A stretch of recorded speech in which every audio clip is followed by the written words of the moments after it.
my personal background, I was born and raised here in Tampa, one of 5 kids. I tell everybody by virtue of being 6 foot in the 2nd grade and growing up around all boys, I was a pretty good athlete. And so I got a full athletic scholarship to University of Tampa, which was really the opportunity that opened all the doors for me in my life. And I went to the police department after that, having no idea what I was getting into. I'd never even done a ride along. And I tell everyone I felt like I was blessed because there was never a day I didn't want to go to work for 31 years. It was just wonderful. Last 6 of my 31 years, I was the chief of police in the city of Tampa, which was quite an honor. And then from retirement, which is just about 4 years ago, I opened up my own consulting business. And in essence, I go around the country working with cities that have a high incidence of violent crime to help them reduce their crime rate. Cities like? I've worked in Flint, Michigan, Memphis, Columbia, South Carolina, Miami, Dallas, did the after action for Pulse nightclub shooting. All of those cities don't have issues with violent crime. There are different programs that I was involved in through the Department of Justice as well. So this sort of dovetails with that, but what makes you the most qualified to lead Tampa? Well, there are a lot of good people that are in the race, but I feel that I'm the most qualified because I have the knowledge not only of city government, having worked there 31 years, I know all of the departments. I had the biggest department, 1,300 people, with the largest budget, 145 million. So I know how to oversee a city budget of significant size. And then I know the neighborhoods. I've patrolled every inch of this city for 31 years. I also understand the issues. I'm an effective problem solver and a proven leader. And as I like to tell everyone, you've had 31 years to test drive me. You know what you're going to get when you vote for Jane Castor. And so let's talk about the budget. Will be one of the first things you probably have to address were you elected. But your top priorities, your 30, 60, 90, what would they be? Well, there'll be a lot of things. I'm not going in sequential order. There are a number of things that have to be addressed immediately, one being the budget. I am not a fan of, what is referred to as the haircut, across the board cuts in different departments. We have to, in the police department, we had efficiency and effectiveness task forces, and we were able to reduce our budget by millions through the realization of efficiencies and more effective ways of doing business. So I'll incorporate that through the city. And then also look at ways to try to put more money into reserves so that we can increase our bond rating, which in turn will save millions. And then there are some revenue generating, the enterprise groups within the city that we'll look at as well. There are, the contracts, fire, police, and the ATU all have to be negotiated as well. And then the issues that I'm going to focus on right off the bat, clearly transportation is one of the focal points for our community. Affordable housing. We are already having individuals being pushed out of neighborhoods because of the rising price in homes and the stagnant wages. So that's something that I will focus on immediately. The diversity in Tampa is what defines our community, and the last thing we can do is have people pushed out of a neighborhood because they can't afford the homes. And then lastly, the workforce development. We have a lot of development that's going on right now and future plans for development, and we don't have the skilled workforce for that. I come from a family of cabinet makers. My family still has the same cabinet shop on the corner of Rome and Green that they've had for over 40 years. And that's where we need to focus is getting skilled workers to fill those jobs that are coming, that they can make a living wage, be able to afford a home, and stay in the neighborhoods that they want to stay in.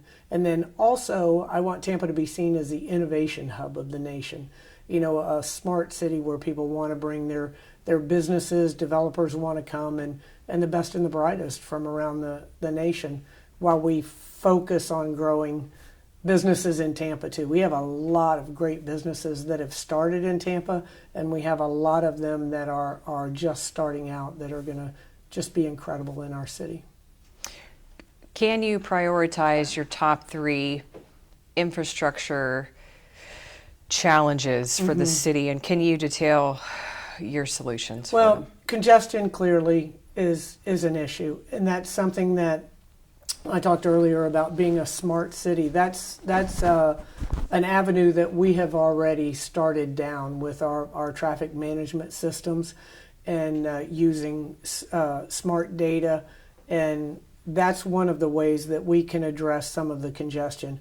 We do have to pull a lot of the cars off of the roads. You know, we can even look at things that are out of the box, more people working from home to keep cars off the roadway. Clearly the mayor doesn't have a decision in that, but it's something that could be encouraged. But the congestion issues are definitely a problem that has to be addressed immediately. And then our streets, you know, I said some of our streets literally are just a connection of potholes. And they were on a 75-year repaving schedule. So with the All for Transportation passing, that brings that down to 25. And then our bus service, which isn't controlled by the city, but has a huge impact. We've got plenty of jobs in the city that go unfilled because people can't get to them. And the bus system went from 96th in funding to 40th overnight with All for Transportation. So we'll have reliable bus service in neighborhoods that have never seen it before. And then lastly, I think the focus on a comprehensive sidewalk plan to starting with the schools, you know, to ensure that anybody that lives, if you live within a 2-mile radius, you don't get bus service. So we can have a safe way for kids to get to and from school. Let's talk about walking and biking and how terrible our rating Yes. is here in Tampa, unfortunately. Right. But is the solution more bike lanes, or is it more of a detailed plan to keep people safe? Well, it's both. It's both. And I chair Bike Walk Tampa Bay, which is focused on not only encouraging people to bike and walk, but making it safer. And that's something I dealt with, you know, the entire time I was a police officer. And we are one of the worst cities in the nation for bicycle and pedestrian deaths. I would like to have segregated bike lanes, you know, so there's a protection from the cars. So that's one issue, more bike lanes. But then also you have to get used to, the bicyclists and the motorists have to get used to each other. And one of the marketing techniques that I thought was brilliant, you see all the cars with the stickers that say watch out for motorcycles. So I had the tags put on the back of every police car that reminds them of the 3-foot rule for bicyclists, that they have the 3-foot lane, you know, just so there's always an awareness. What I would like to see in the overarching plan is to have more greenways so that we can take bikes and pedestrians off of the roadways and make their connections shorter. That's one of the things too, that with the bike paths, you know, you can't just have a bike path to nowhere. We have to have connection in all of our bike paths and walkways as well. Can you give specific details how to augment our modes of transportation, and what solutions do you have for those? Well, there are a lot of ideas. You know, a lot of the younger kids are moving to Tampa or growing up here with no intention of ever owning a car. And, you know, they take the Ubers or Lyft, those type of services. And then just the e-bikes that are coming, those are catching on around the nation as well, where you can ride your bike and then it's motorized as well. So to get, you know, to and from work, you could use that form of travel. And then even the little e-scooters, that's one of my clients is Memphis, and they have those up there too. Now, as far as the safety for the people on those, and then for the public, right now our state requires that those only be used on sidewalks, and that's sort of a recipe for trouble right there. But they're really fun to ride.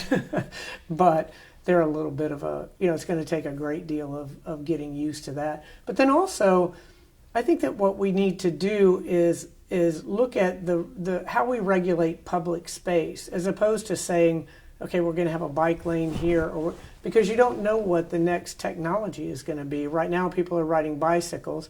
We're looking at e-bikes, You're looking at the e-scooters. What's the next technology as far as individual transportation is concerned. So I think we need to be a little forward thinking in that realm. But we definitely need to look at more mass transit. And we also need to change the culture. Right now in our community, a lot of people, a lot of cities look at the bus service as a viable form of transportation. And here it's really viewed as something that's for poor people, and if you get a job and first thing you're going to do is buy a car so you don't have to ride the bus anymore. We need to change that mindset. The buses are a great way to traverse our city, and we need to ensure that we encourage that while we make the bus service reliable and effective for everybody.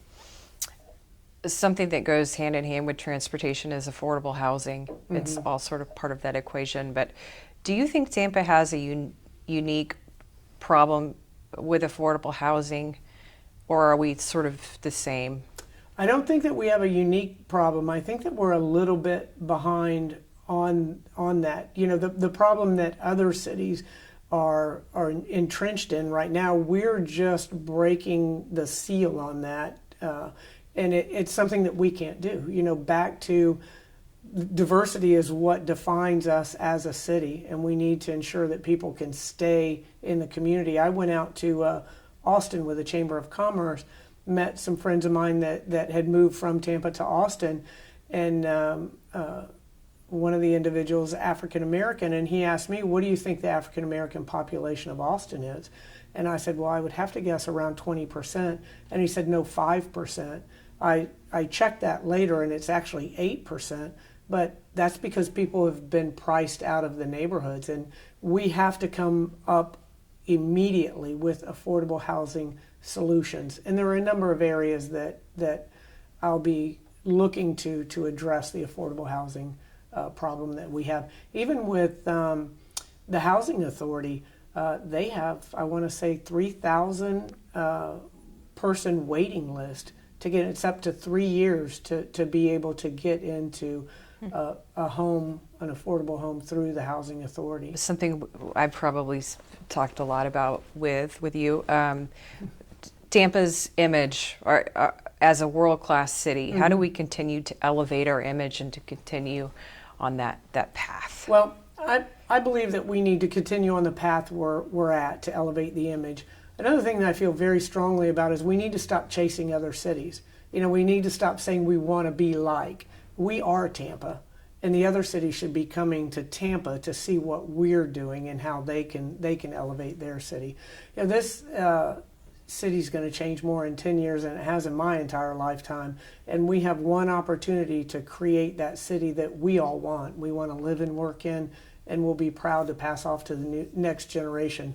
And I think that we're going to have people from around the United States coming to see how Tampa was able to do it. Be the example. That's right. Mm-hmm. And we do that now with the police department. We have law enforcement executives from around the nation come here every Gasparilla to see how we handle large-scale events, and then also see how we were able to reduce crime so effectively through partnership with our citizens. And I'll do the same for the city. We'll have people coming here to see how Tampa was able to do it. How would you handle, we talked about the budget, but how would you handle a shortfall, and how do we secure our city's bond ratings? Mm-hmm. Well, the bond rating is something that we have the best CFO in Sonia Little. She is just amazing and has done great things with our bond rating, but that can always be improved. And as stated before, if you improve your bond rating, you're going to save millions in interest payments. So it's very, very significant. And there are so many elements that can affect the bond rating, including climate change. That the sea rise, we're sort of at the epicenter of being affected by the sea rise, and that can have detrimental effect on our bond rating. But I will continue to work to get that bond rating improved, whether it's putting more money in reserves or just showing. A lot of it is there's a lot of it that deals with the numbers on the paper, but there's a lot too that deal with the confidence that the bond issuing agencies have in your community and have in the leadership. And so I will be meeting personally with all of those rating companies to ensure that we get the best rating possible. And then finally, before I ask you about the poll, can you tell us something that would surprise people about you? Something you could share with us? Let's see. That I restore old houses. That was like a hobby of mine. As I said, my family had a cabinet shop, and I worked my way through college in the cabinet shop, and I would buy old houses. Started when I was 21, buy houses in Seminole Heights and restore those. Matter of fact, I was trick-or-treating with my boys when they were smaller, and I said, this is the first house that I restored. And my one son knocked on the door and he said, "Trick or treat, my mom built this house." I said, "Not exactly."